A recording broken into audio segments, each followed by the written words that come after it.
Masifnya kerusakan alam akibat pemanasan global kian terjadi di berbagai belahan dunia. Berbagai upaya dilakukan untuk meminimalisasi kerusakan alam. Salah satunya penggunaan energi baru dan terbarukan atau EBT.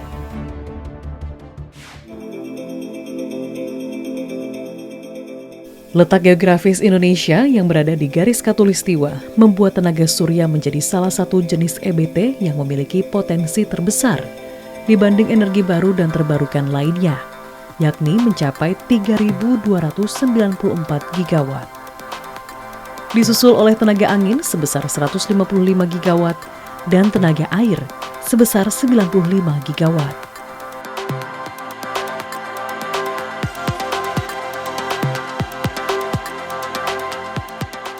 Kementerian Energi dan Sumber Daya Mineral Republik Indonesia mencatat potensi tenaga surya saat ini mencapai 20.000 gigawatt. Jadi kalau kita lihat dari sumber energi terbarukan, energi surya itu adalah yang paling besar dibandingkan dengan energi terbarukan yang lain. Ya. Dan energi surya itu tersedia dari Sabang sampai Merauke, hanya memang ya pada saat matahari bersinar ya. Kalau sekali lagi dari kajian yang kita lakukan, potensi energi surya itu maksimal bisa mencapai 20.000 gigawatt. Kalau dikembangkan berdasarkan ketersediaan lahan. Nah, yang memang unik dari energi surya, teknologinya itu bisa dipasang ya di mana saja. Bisa di atas atap, di atas tanah, bahkan di atas air ya. Untuk memperluas pemanfaatan tenaga surya di kalangan masyarakat, pemerintah pun kini tengah menggencarkan penggunaan pembangkit listrik tenaga surya atap untuk konsumsi listrik rumah tangga. Memasang PLTS atap merupakan langkah-langkah yang cerdas untuk masa depan berkelanjutan dan hemat energi. Sejak tahun 2018, pemerintah telah menerbitkan Peraturan Menteri SDM tentang PLTS atap untuk mendorong partisipasi masyarakat dalam penyediaan energi bersih. Sejumlah warga pun kini telah menggunakan PLTS atap untuk pemenuhan kebutuhan listrik sehari-hari, seperti yang dilakukan oleh warga di kawasan Pondok Bambu, Jakarta Timur. Awalnya sih karena isu green energy seperti itu, jadi saya pengen coba-coba aja. Awal mulanya itu dari krisis bensin ya kan. Jadi saya ngelihat energi terbaru ini adalah sebuah energi yang akan digunakan masa depan. Setelah saya baca beberapa artikelnya, sepertinya akan ada penghematan dari sisi penggunaan PLN. Saya ngelihat Polusi di Jakarta ini sudah cukup parah gitu, jadi kita sampai nggak bisa ngelihat namanya langit lagi di Jakarta gitu, nggak bisa ngelihat birunya langit. Ya jadi saya coba untuk kontribusi lah mengurangi polusi ya dengan pakai PLTS ini salah satunya. Awalnya ya coba dulu sedikit 1000 watt, lalu nambah lagi 1000 lagi, lalu lihat tagihan PLN langsung turun. Nah, langsung semangat gitu. Dari 1 juta masih 300.000 kurang lebih turunnya. Tapi kan sudah lumayan 30% gitu. Ya otomatis ya tinggal nambah aja, kita mau turun sampai berapa atau mau gratis sekalipun bisa gitu dengan PLTS ini. Kira-kira dalam sehari ini solar panel produce 21 kWh setiap hari rata-rata ya. Kalau lagi musim kemarau lebih tinggi, kalau musim hujan lebih sedikit. Kalau dikali 30 kan banyak ya, 1.200.000, tapi itu mungkin terlalu optimis. Kalau dari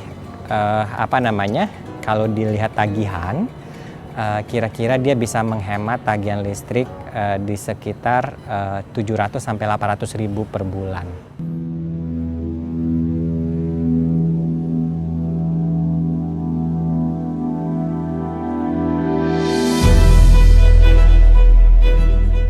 Dimulai ketika matahari memancarkan sinarnya ke permukaan bumi. Kemudian sinar matahari akan ditangkap oleh material semikonduktor atau silikon wafer yang terdapat pada panel surya, sehingga menghasilkan arus listrik searah atau DC.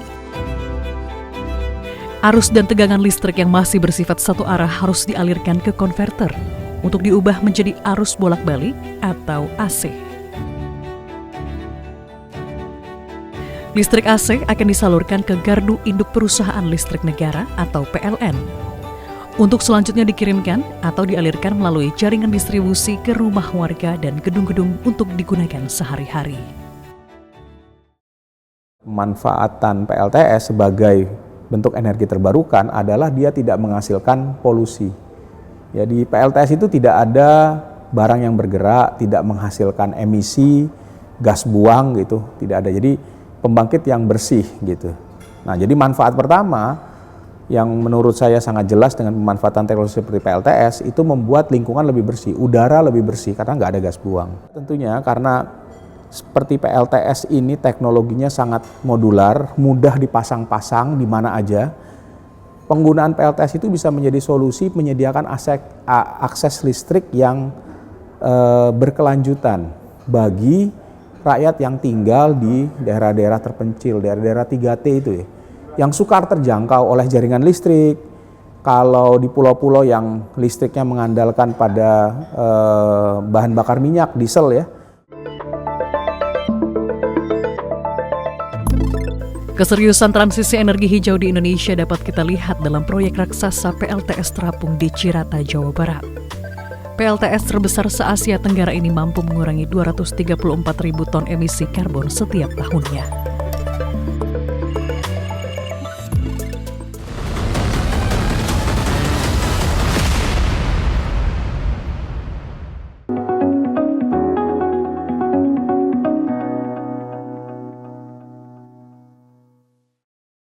Kalau kita tanya bahwa pembentukan remaja tangguh itu bersih ada jawabannya. Kondisi ini bisa dikatakan hampir menyeluruh ya. Belum. Namun dalam perkembangan regulasi. Halo pemirsa Jawa Post TV, kembali lagi bersama program Up Close with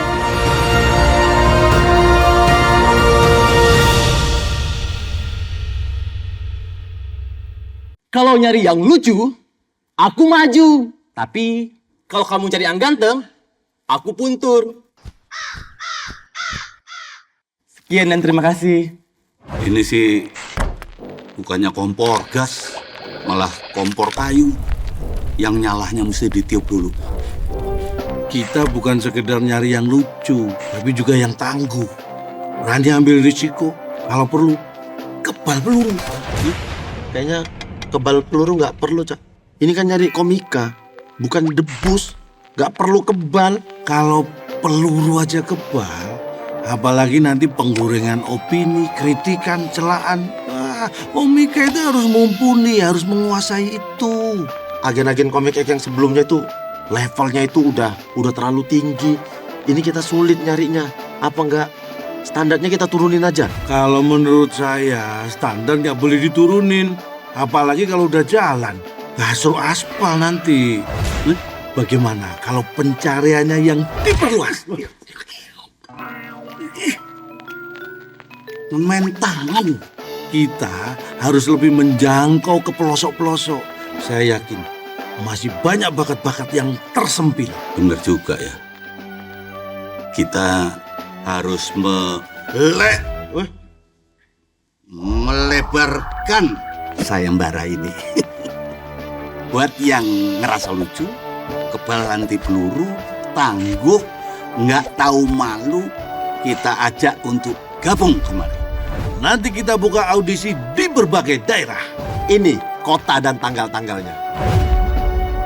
Ayo, sini, buruan, gabung di audisi Comic at Revolution.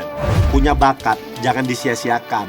Karena di mana ada kelebihan, disitulah ada kembalian. Kok kembalian?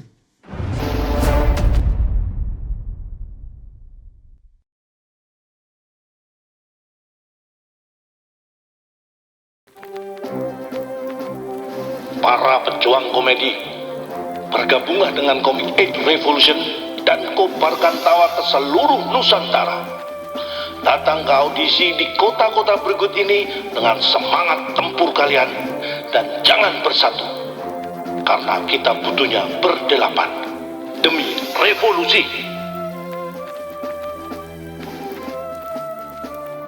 Diakuinya Candi Borobudur sebagai situs warisan budaya dunia oleh UNESCO menjadi poin penting. Penyelenggara pemilu juga menjadi sorotan, terutama untuk memastikan kepercayaan masyarakat terhadap Bisa kita interpretasikan sebagai adegan bela diri yang saling menjadi. Ini yang menjadikan berbeda. Artinya ketika kita mendidik anak-anak,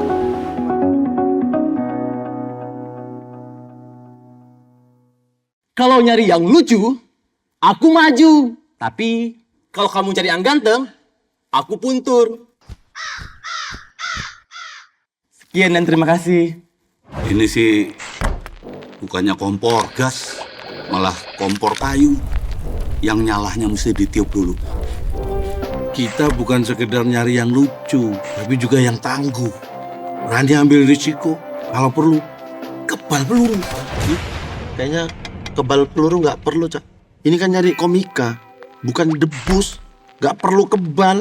Kalau peluru aja kebal, apalagi nanti penggorengan opini, kritikan, celaan. Komika itu harus mumpuni, harus menguasai itu. Agen-agen komik yang sebelumnya itu levelnya itu udah terlalu tinggi. Ini kita sulit nyarinya. Apa enggak standarnya kita turunin aja? Kalau menurut saya standar nggak boleh diturunin, apalagi kalau udah jalan. Suruh aspal nanti. Bagaimana kalau pencariannya yang diperluas? Main tangan. Kita harus lebih menjangkau ke pelosok-pelosok. Saya yakin masih banyak bakat-bakat yang tersempil. Benar juga ya. Kita harus melebarkan sayembara ini. Buat yang ngerasa lucu, kebal anti peluru, tangguh, nggak tahu malu, kita ajak untuk gabung kemarin. Nanti kita buka audisi di berbagai daerah. Ini kota dan tanggal-tanggalnya. Ayo, sini, buruan, gabung di audisi Comic 8 Revolution. Punya bakat, jangan disia-siakan. Karena di mana ada kelebihan, disitulah ada kembalian. Kok kembalian?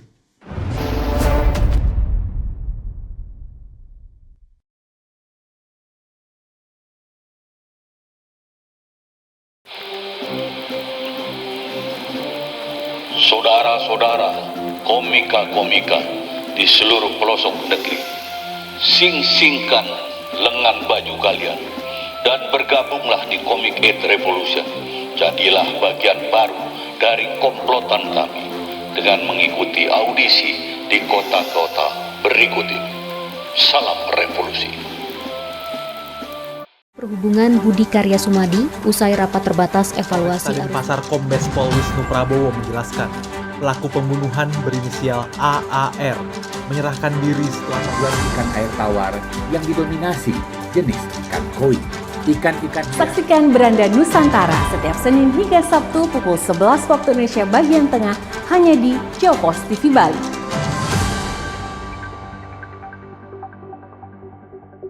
Kalau nyari yang lucu, aku maju. Tapi kalau kamu cari yang ganteng, aku puntur. Sekian dan terima kasih. Ini sih bukannya kompor gas, malah kompor kayu. Yang nyalahnya mesti ditiup dulu. Kita bukan sekedar nyari yang lucu, tapi juga yang tangguh. Berani ambil risiko, kalau perlu kebal peluru. Kayaknya kebal peluru nggak perlu, Cak. Ini kan nyari komika, bukan debus. Nggak perlu kebal. Kalau peluru aja kebal, apalagi nanti penggorengan opini, kritikan, celaan. Komika itu harus mumpuni, harus menguasai itu. Agen-agen komik yang sebelumnya itu levelnya itu udah terlalu tinggi. Ini kita sulit nyarinya. Apa enggak standarnya kita turunin aja? Kalau menurut saya standar nggak boleh diturunin, Apalagi kalau udah jalan, suruh aspal nanti. Bagaimana kalau pencariannya yang diperluas? Main tangan. Kita harus lebih menjangkau ke pelosok-pelosok. Saya yakin masih banyak bakat-bakat yang tersempil. Benar juga ya. Kita harus melebarkan sayembara ini. Buat yang ngerasa lucu, kebal anti peluru, tangguh, nggak tahu malu, kita ajak untuk gabung kemarin. Nanti kita buka audisi di berbagai daerah. Ini kota dan tanggal-tanggalnya. Ayo, sini. Buruan, gabung di audisi Comic Ed Revolution. Punya bakat, jangan disia-siakan. Karena di mana ada kelebihan, disitulah ada kembalian. Kok kembalian?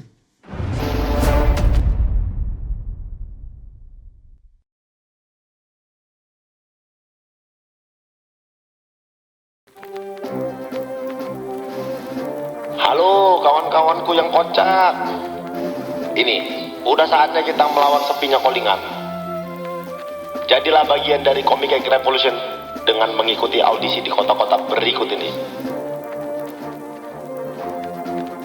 Buktikan bahwa kalian adalah pasukan berani lucu. Hidup revolusi. Om Swastiastu, saya Cekek Bulan dari Nata Suara Production penyanyi Koplo Bali mengucapkan selamat mengudara Jawa Post TV di Pulau Bali. Semoga Jawa Post TV dapat memberikan tambahan informasi dan juga hiburan untuk masyarakat Bali. Jaya terus Jawa Post TV Bali. Suksema!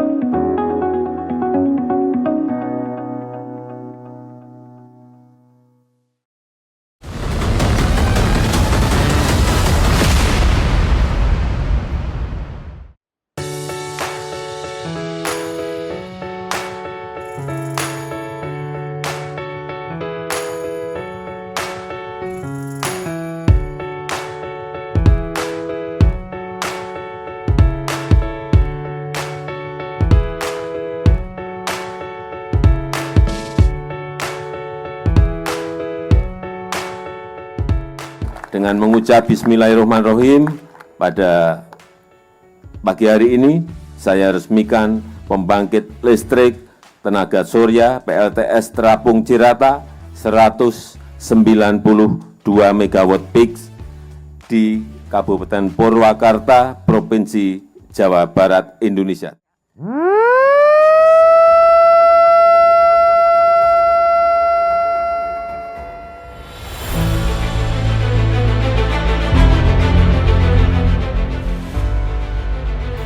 Hamparan panel surya yang membentang luas di Waduk Cirata, Kabupaten Purwakarta, Jawa Barat ini bersiap untuk menangkap sinar matahari yang sedang membentang luas di atas tanah Pasundan.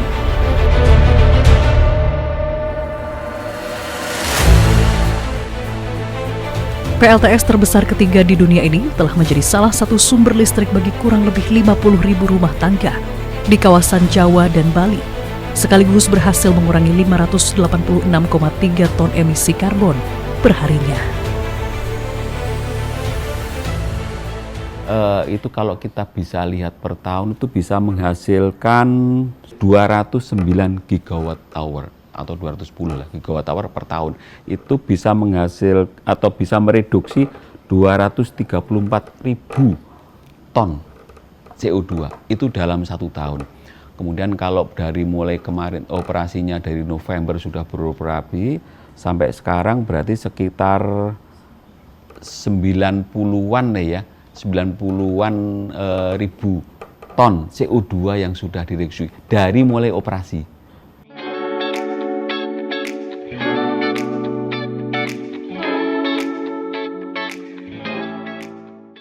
Luas area waduk itu sekarang dengan peraturan sekarang itu 20%. 20% dari yang sebelumnya cuma 5%, sekarang sudah bisa sampai dengan 20% untuk mengoptimalisasi kawasan luasan waduk yang ada. Ke depan itu sekitar 800 sampai 1 gigawatt di PLTS Cirata untuk mengoptimalkan 20%. Karena apa? Karena saat ini kapasitasnya atau cakupan areanya masih sekitar 3%.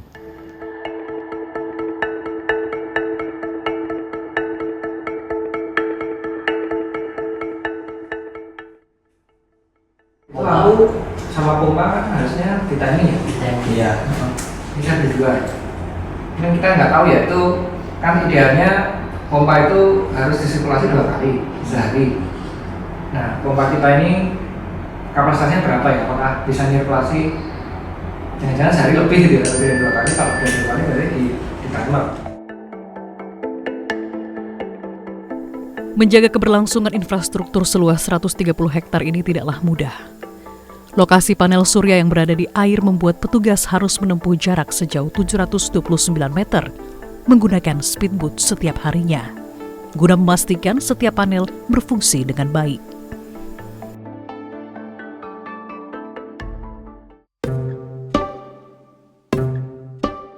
Meski memiliki potensi sinar matahari yang berlimpah, iklim di Indonesia tidak memungkinkan adanya paparan sinar matahari setiap hari.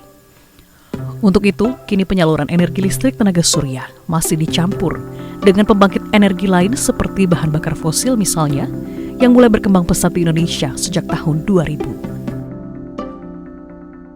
Agar manfaat dari bahan bakar fosil yang sudah dibangun itu bisa dimaksimalkan, maka dilakukan proses pensiun secara bertahap, yaitu pembangkit yang telah habis usia pakainya, itu kemudian dipensiunkan, tidak dibangun lagi. Nah, kemudian di sisi lain, untuk teknologi energi terbarukan yang secara teknis tadi masih belum ekonomis, namun kita melihat saat ini trennya adalah semakin menurun harganya. Sehingga dari beberapa step itulah maka saat ini yang kita lakukan adalah pengembangan energi terbarukan secara bertahap sambil menunggu keekonomiannya bagus, kemudian juga sambil menunggu dari pembangkit yang sudah kita bangun itu menjadi usia pakainya sudah habis. Oleh karena itulah maka bottom line-nya mekanisme migrasi dari bahan bakar fosil ke renewable itu memang harus dilakukan secara bertahap.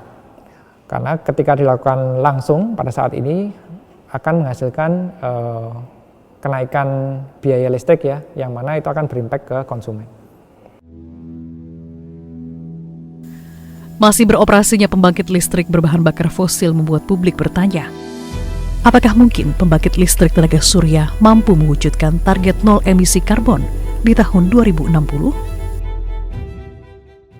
Jawabannya adalah sangat mungkin, karena 2060 masih 35 tahun lagi ya, dan pengembangan PLTS skala besar bisa dilakukan dalam waktu yang cepat, dan juga melihat tren ke depan yang mana harga teknologi terutama energi storage dan baterai semakin menurun ya, sehingga ke depan kami sangat optimis target itu bisa tercapai ya, dengan catatan proses pengembangannya adalah membangun energi terbarukan dengan memilih energi terbarukan yang sangat cepat untuk dikembangkan, yang mana salah satunya memang energi surya maupun angin. Tak hanya di Cirata, komitmen untuk terus mengembangkan energi bersih di Indonesia juga sudah merambah hingga ke ibu kota Nusantara. Kota seluas 252.600 hektar ini diproyeksikan untuk menjadi kota hijau dan nol emisi karbon pada tahun 2030 mendatang.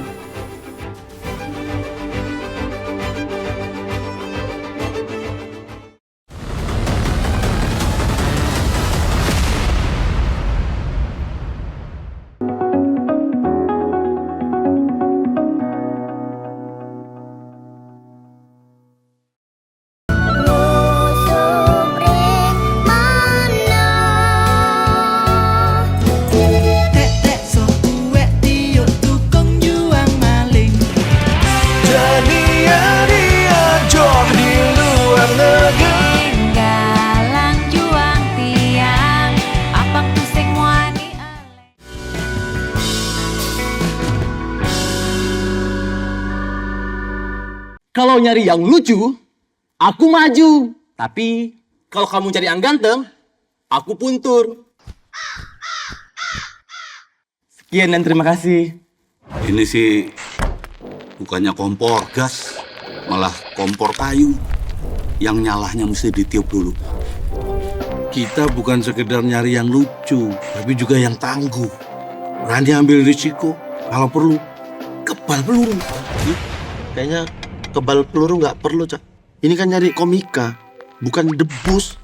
Nggak perlu kebal. Kalau peluru aja kebal, apalagi nanti penggorengan opini, kritikan, celaan. Komika itu harus mumpuni, harus menguasai itu.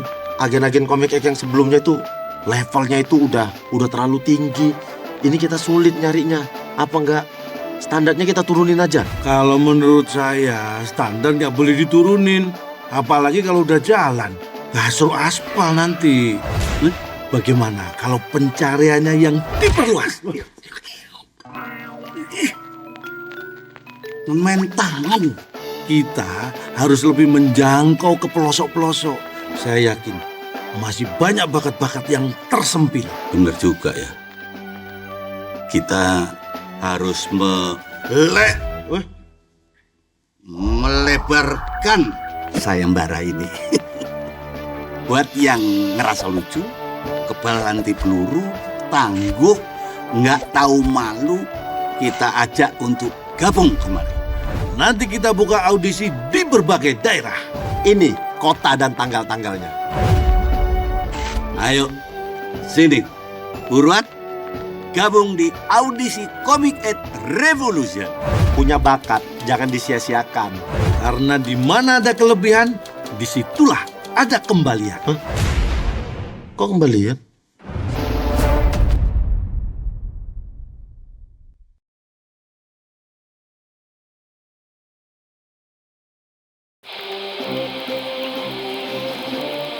Saudara-saudara, komika-komika di seluruh pelosok negeri, sing-singkan lengan baju kalian dan bergabunglah di Comic Ed Revolution. Jadilah bagian baru dari komplotan kami dengan mengikuti audisi di kota-kota berikut ini. Salam revolusi. Diakuinya Candi Borobudur sebagai situs warisan budaya dunia oleh UNESCO menjadi poin penting. Penyelenggara pemilu juga menjadi sorotan, terutama untuk memastikan kepercayaan masyarakat terhadap bisa kita interpretasikan sebagai adegan bela diri yang saling menjadi. Ini yang menjadikan berbeda. Artinya ketika kita mendidik anak-anak,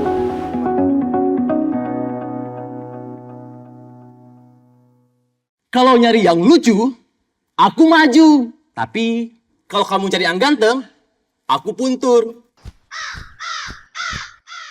Sekian dan terima kasih. Ini sih bukannya kompor gas, malah kompor kayu. Yang nyalahnya mesti ditiup dulu. Kita bukan sekedar nyari yang lucu, tapi juga yang tangguh. Berani ambil risiko, kalau perlu kebal peluru. Kayaknya kebal peluru nggak perlu, Cak. Ini kan nyari komika, bukan debus. Nggak perlu kebal. Kalau peluru aja kebal, apalagi nanti penggorengan opini, kritikan, celaan. Komika itu harus mumpuni, harus menguasai itu. Agen-agen komik yang sebelumnya itu levelnya itu udah terlalu tinggi.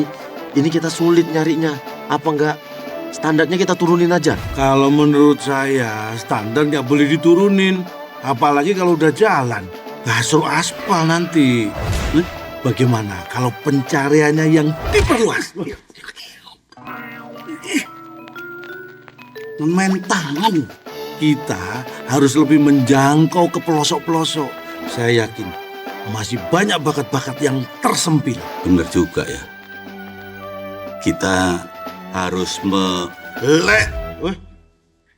melebarkan sayembara ini. Buat yang ngerasa lucu, kebal anti peluru, tangguh, nggak tahu malu, kita ajak untuk gabung kemarin. Nanti kita buka audisi di berbagai daerah. Ini kota dan tanggal-tanggalnya. Ayo, sini. Buruan, gabung di audisi Comic Ed Revolution. Punya bakat, jangan disia-siakan. Karena di mana ada kelebihan, disitulah ada kembalian. Kok kembalian?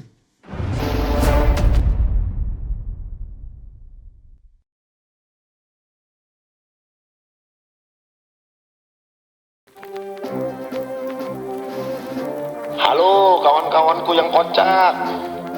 Ini, udah saatnya kita melawan sepinya callingan. Jadilah bagian dari Comic Egg Revolution dengan mengikuti audisi di kota-kota berikut ini. Buktikan bahwa kalian adalah pasukan berani lucu.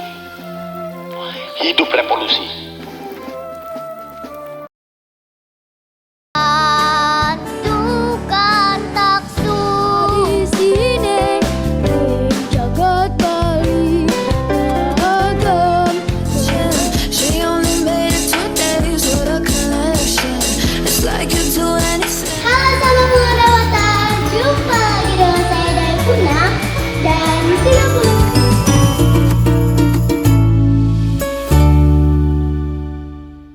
Kalau nyari yang lucu, aku maju. Tapi kalau kamu cari yang ganteng, aku puntur. Sekian dan terima kasih. Ini sih bukannya kompor gas, malah kompor kayu. Yang nyalahnya mesti ditiup dulu. Kita bukan sekedar nyari yang lucu, tapi juga yang tangguh. Berani ambil risiko, kalau perlu kebal peluru. Kayaknya kebal peluru nggak perlu, Cak. Ini kan nyari komika, bukan debus. Nggak perlu kebal. Kalau peluru aja kebal, apalagi nanti penggorengan opini, kritikan, celaan. Komika itu harus mumpuni, harus menguasai itu. Agen-agen komik yang sebelumnya itu levelnya itu udah terlalu tinggi. Ini kita sulit nyarinya. Apa enggak standarnya kita turunin aja? Kalau menurut saya standar nggak boleh diturunin. Apalagi kalau udah jalan, gasur aspal nanti. Bagaimana kalau pencariannya yang diperluas? Main tangan. Kita harus lebih menjangkau ke pelosok-pelosok. Saya yakin masih banyak bakat-bakat yang tersempil. Bener juga ya. Kita harus melebarkan sayembara ini. Buat yang ngerasa lucu, kebal anti peluru, tangguh, nggak tahu malu, kita ajak untuk gabung kemari. Nanti kita buka audisi di berbagai daerah. Ini kota dan tanggal-tanggalnya. Ayo, sini, buruan, gabung di audisi Comic Egg Revolution. Punya bakat, jangan disia-siakan. Karena di mana ada kelebihan, disitulah ada kembalian. Kok kembalian?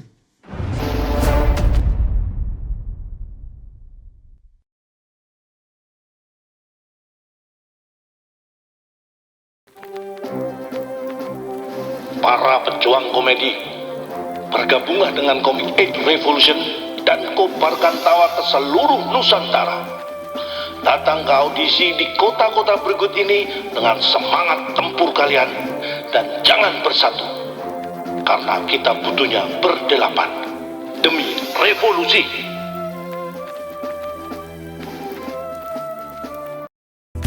Saya Yom Sagita mengucapkan selamat mengudara Jawa Post TV di Pulau Bali.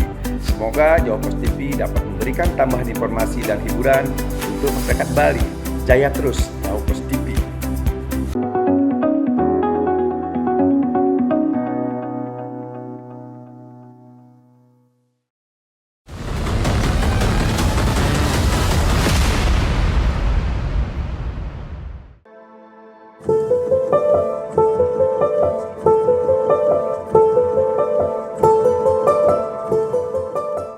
Menggantikan Jakarta sebagai ibu kota, IKN, Ibu Kota Nusantara yang terletak di Kabupaten Penajam Pasir Utara, Kalimantan Timur ini diproyeksikan menjadi kota hijau yang ramah lingkungan.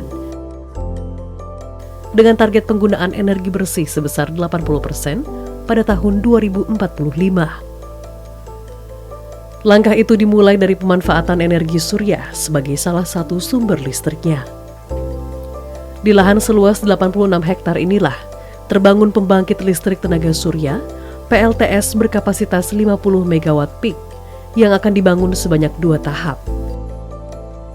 10 MW peak di tahap pertama yang telah rampung pada Februari 2024 lalu dan 40 MW di tahap kedua yang ditargetkan selesai pada November 2024.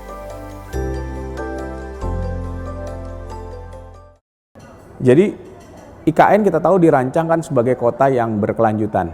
Nah, di situ ada banyak konsep ya, kota hutan dan lain sebagainya. Tapi visinya kalau yang saya lihat kan ingin agar IKN itu juga menggunakan energi terbarukan, menerapkan sirkular ekonomi dan lain sebagainya.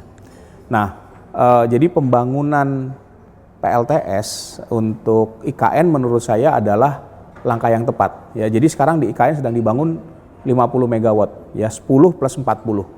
10-nya itu harusnya jadi bulan Juni ini, lalu kemudian tambahan 40 mega itu akan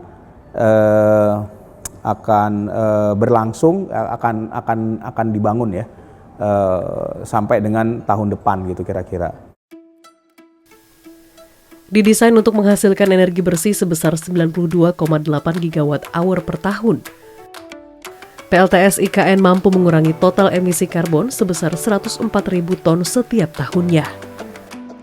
Atau setara dengan pengurangan 167,50 ton batu bara dan penanaman 272 pohon yang mampu menekan 198,9 ton emisi karbon dioksida.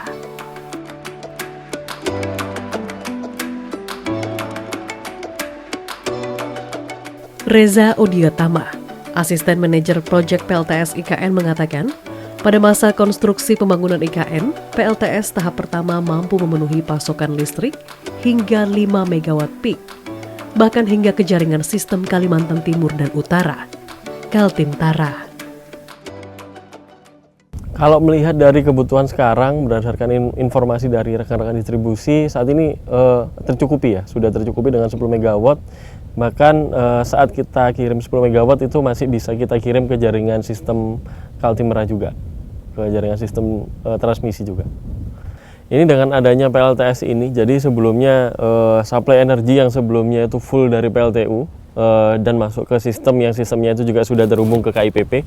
Saat ini dengan adanya PLTS, sistem kita akan masuk ke sistem tersebut juga, dan akan tetapi dari operasional PLTU itu akan kita turunkan dan difokuskan dengan menggunakan PLTS. Jadi energi yang masuk diutamakan adalah energi hijaunya tadi.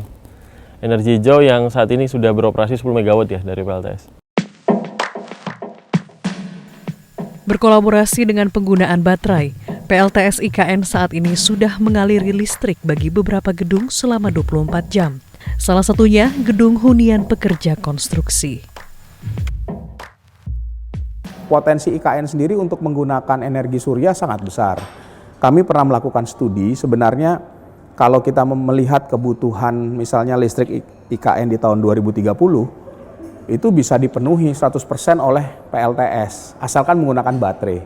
Ya, baterai cukup besar dan menurut saya sekarang sudah mulai di teknologi kan sudah mulai diuji ya dengan yang 50 megawatt yang pertama ini gitu. Nah, kedepannya saya harapkan ekspansi dari PLTS itu gitu ya bisa lebih besar lagi seiring dengan pertambahan permintaan listrik yang muncul di IKN nanti. Alhamdulillah kita sudah melaksanakan beberapa pengujian. Saat ini kita tinggal satu pengujian lagi yang belum kita selesaikan, performance test ya. Semua areanya ini sudah dilakukan cleaning ya, agar maksimal untuk performance ratio kita nanti hasilnya juga dapat optimal. Mohon dari rekan-rekan semua untuk menginspeksi semua area ya, semua area yang di PLTS, agar kita bisa mempersiapkan terkait dengan faktor keamanan, faktor safety, dan faktor keandalan operasi. Lokasi pembangunan PLTS IKN yang jauh dari pemukiman menjadi tantangan tersendiri dalam proses pembangunannya. Sejumlah material yang diperlukan harus melalui medan yang sulit agar sampai dengan kondisi yang baik di lokasi konstruksi yang melibatkan lebih dari 500 orang pekerja. Area kita ini adalah merupakan area yang isolated, jauh dari pemukiman, jauh dari area, sehingga akses mobilisasi di sini cukup menantang bagi kami. Dan juga ketersediaan material ini merupakan tantangan yang cukup unik ya di area IKN, karena proyek di IKN ini cukup berkembang pesat, semua dikerjakan dengan masif, sehingga ada beberapa material yang kita harus bersaing dengan pelaksana pekerjaan yang lain gitu ya, untuk memenuhi material-material yang kita butuhkan. Selain mampu mengurangi emisi karbon, pengamat energi menilai penggunaan energi hijau di IKN juga menjadi daya tarik tersendiri bagi para investor. Dengan memanfaatkan energi terbarukan, khususnya energi surya, kita bisa menarik lebih banyak investasi. Kalau lebih banyak investasi, tentunya diharapkan bisa menciptakan lebih banyak lapangan kerja. Dan ini juga untuk masyarakat, ya, karena minat investornya jadi lebih tinggi. Nah, ini yang menurut saya jarang dipahami orang, karena hari ini investor mau masuk ke sebuah negara yang dia cek iklim investasinya adalah mudah atau tidak saya mendapatkan listrik hijau gitu, listrik dari energi terbarukan. Berdasarkan rencana usaha penyediaan tenaga listrik, RUPTL 2021 hingga 2030, PLN berkomitmen untuk mencapai bauran energi dari energi baru terbarukan (EBT) sebesar 25%. Saya based on RUPTL ya, itu sekitar 6,3 gigawatt 5 tahun ke depan. Dan itu mostly renewable. Ada PLTS, ada PLTA, ada PLTB, ada PLTMH, gitu ya, banyak sekali. Mostly renewable yang sebesar 6,3 gigawatt itu. Karena apa? Karena memang target di RUPTL itu kan kita ada 23% ya. Itu ada based on RUPTL 23% itu kan di tahun 2025 sampai 2026 kan 23% itu EBT kan gitu ya targetnya. Nah, kita juga akan mengajar ke sana meskipun masih ada beberapa proyek-proyek pembangunan dalam hal ini yang pembangkit gas ya, ada beberapa tapi nggak banyak. Transisi energi melalui pemanfaatan energi hijau kian nyata. RUPTL 2021 hingga 2030 menyebut hingga akhir tahun 2024 sebanyak 624 pembangkit listrik tenaga surya dan 20.923 pembangkit listrik energi baru terbarukan akan hadir di Nusantara. Dengan demikian, Indonesia nol emisi karbon di tahun 2060 kini semakin nyata.